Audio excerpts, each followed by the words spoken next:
For more than 40 years, the Golden State's Killer existed in American memories like a fractured nightmare, part myth and part monster. He was a faceless predator who stalked the suburbs of California in the dead of night. Resident lived in the echo of a shadow, a man who slipped through windows and into the deepest fears of an entire generation, stealing into homes with an intelligence that felt almost surgical. He was known by many names: the East Area Rapist, the original Night Stalker, the Visalia Ransacker, and finally, the Golden State Killer. Between 1974 to 1986, this single individual committed a series of crimes so violent, so methodical, and so psychologically devastating that forensic profilers believed he might never be found. To many, he was already a ghost, but ghosts leave traces, and even the faintest trace, preserved by time and science, can eventually speak. This is the story of how the Golden State Killer was unmasked, brought to trial, and confronted by decades of truth that no longer hid in the shadows. The Golden State Killer's crimes began like a creeping fog. At first, they were small break-ins, petty thefts, strange occurrences inside peaceful suburban homes in Visalia. Items rearranged, drawers left open, a sense that someone had been there. Then the escalation became unmistakable. A masked assailant, a flashlight beam cutting across a terrified face, a whisper through clenched teeth, a rope, a knife, a pair of hands that moved with cold confidence. From 1976 to 1979, Sacramento lived in a state of siege. Neighborhoods organized night patrols. Hardware stores sold out of deadbolts and window locks. Newspapers printed safety tips that sounded like wartime directives. Families slept with shotguns next to their beds. Some slept in shifts. Dogs barked at every snapped twig outside.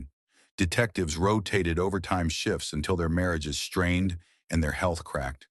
They chased leads that twisted into dead ends.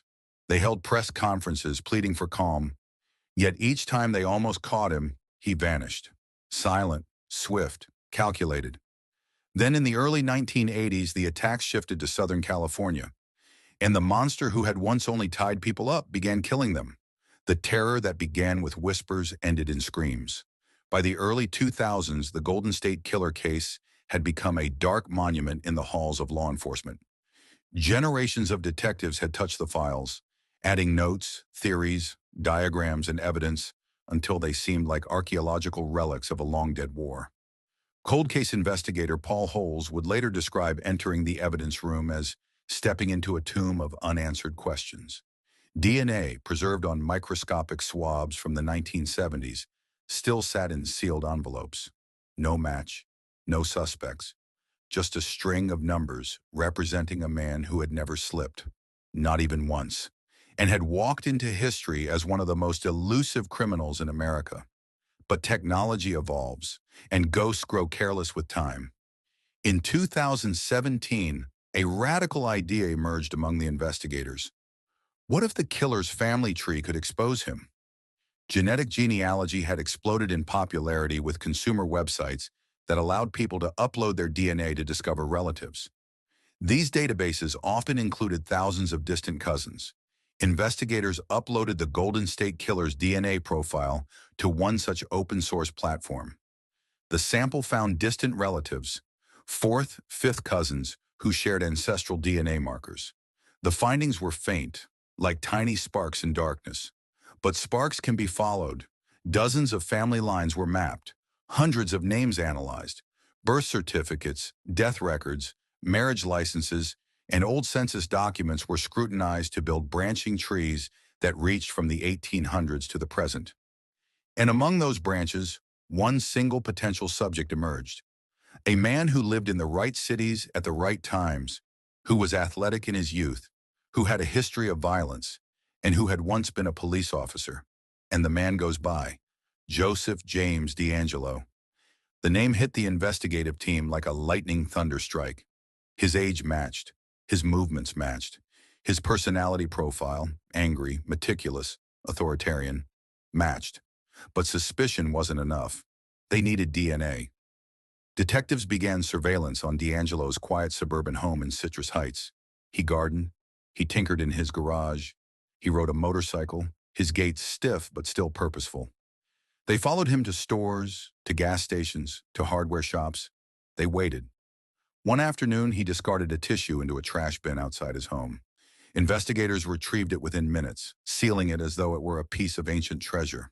The DNA analysis took days, days filled with tension, anxiety, and an almost superstitious fear that the match might somehow slip away again. Then the call came. It's him. It's him. The Golden State Killer had finally been found.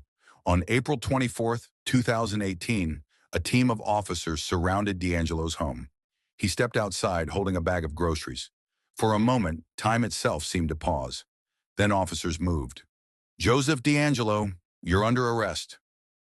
The man who once vaulted fences like a predator moved stiffly, confused, as if waking from a dream he had hidden inside for 40 years. In the interrogation room, he spoke only briefly, mumbling about an inner personality he called Jerry.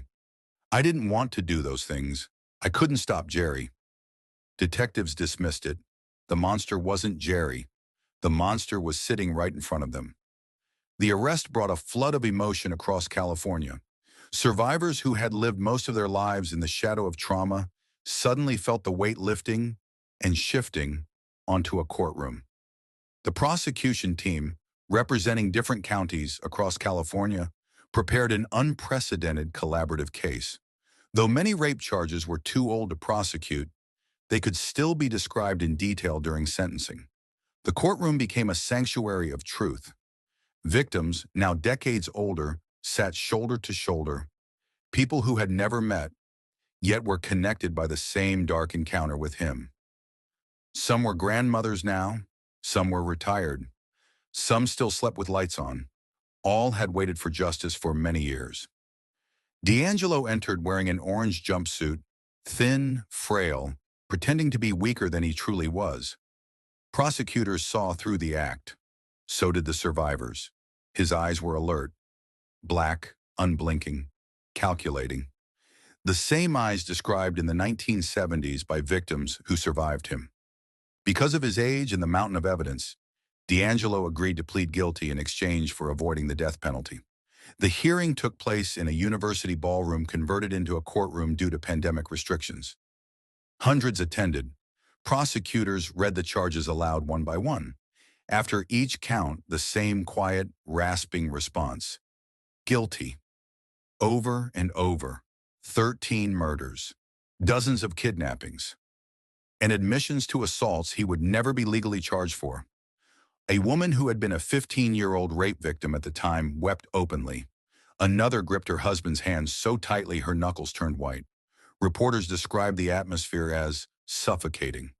The impact statements stretched across 3 days and remain one of the most emotionally devastating chapters in American judicial history. One woman stepped forward and said, "You left me alive so I could remember you, but I'm here today so the world will remember me, not you." An elderly man whose wife had been murdered stood tall despite trembling hands. "You thought you destroyed my life, but you only strengthened my will to live, and you will die as nothing more than a prisoner." A daughter of a murdered couple stared directly at DeAngelo. "My parents died terrified, and you lived free. But today, that ends." DeAngelo showed no emotion, not a tear, not a blink, just an empty, practiced stillness. But the survivors understood something crucial. Justice didn't require him to break. It required them to heal. Judge Michael Bowman delivered the final words with measured gravity. His voice, steady and unyielding, reverberated through the hall. "Mr. DeAngelo, the survivors have spoken. The evidence has spoken, and history has spoken." He sentenced DeAngelo to multiple consecutive life terms without the possibility of parole. A mathematically impossible sentence, dozens of lifetimes stacked on top of one another, meant to ensure he would never again touch freedom or daylight without bars. DeAngelo barely reacted. He nodded once, a gesture that felt less like acceptance and more like defeat. But for the survivors, the moment held a lifetime of meaning. They exhaled, many for the first time in 40 years. Joseph DeAngelo now spends his days in a stark, unremarkable prison. The ultimate irony, The man who once invaded homes now lives in a space no larger than a walk-in closet. His routine is rigid, his meals plain, his privacy non-existent. Where he once controlled every variable of his crimes, every knot, every whisper, every escape route, he now controls nothing.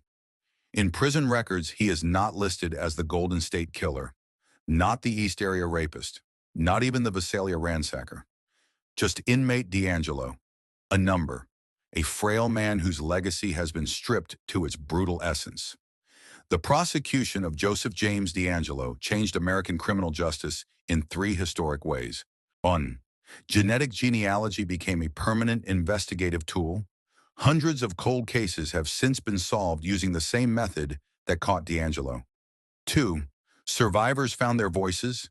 The case became a symbol of long-delayed justice, proof that truth can outlive silence, fear, and time. 3. Law enforcement collaboration reached new levels. 5 counties, dozens of agencies, one unified pursuit. The story became a beacon for every detective who ever stared at a cold case file and whispered, "Don't give up." For decades, the Golden State Killer existed as a shapeless terror, a whisper behind a curtain, a flashlight in the dark, a name that parents used to scare their children into locking their windows at night. But the prosecution changed everything. He is no longer a ghost, no longer a mystery, no longer a myth. He is a man, exposed, aged, defeated, and his victims, the people he believed he had broken, became the heroes of the story. Their courage ended the nightmare. Their voices filled the silence he once controlled. Their persistence forced the world to remember their strength, not his cruelty. In the end, justice did not simply catch up with Joseph DeAngelo. It cornered him, named him, and erased the shadow he once cast over an entire state. The Golden State Killer is gone. Joseph James DeAngelo now lives out his remaining years in a cell in California's state prison system. His days are quiet, uneventful, and stripped of the power he once wielded in the dead of night. But the true legacy of his prosecution lies far beyond him. It reshaped forensic science, established new investigative pathways using genetic genealogy, and became a landmark case for how persistence and the voices of survivors can overcome even the coldest of cases. Justice did not come quickly. It did not come easily. But after 40 years, it came with a weight that could never be undone. For the first time since the 1970s, the communities he once terrorized could finally sleep in peace. Joseph James DeAngelo was sentenced to 11 consecutive life sentences without the possibility of parole, plus an additional consecutive life term for kidnapping and 8 years for weapon enhancements. This means he will spend the rest of his natural life in prison and has no chance of freedom ever again. But the survivors remain, stronger, louder, and finally free. I so much appreciate the collective efforts of our law enforcement agencies and our judicial system for fighting this case till the very end without giving up until victory prevail. Truly, this case proved that justice delay is not justice deny. Thank you for watching this far. Please let me know your thoughts about this monster. So you think he deserves life imprisonment or death sentence for the heavy crimes he committed? Let me know your thoughts at the comments section. And please subscribe to my channel. Thank you for supporting me. God bless you.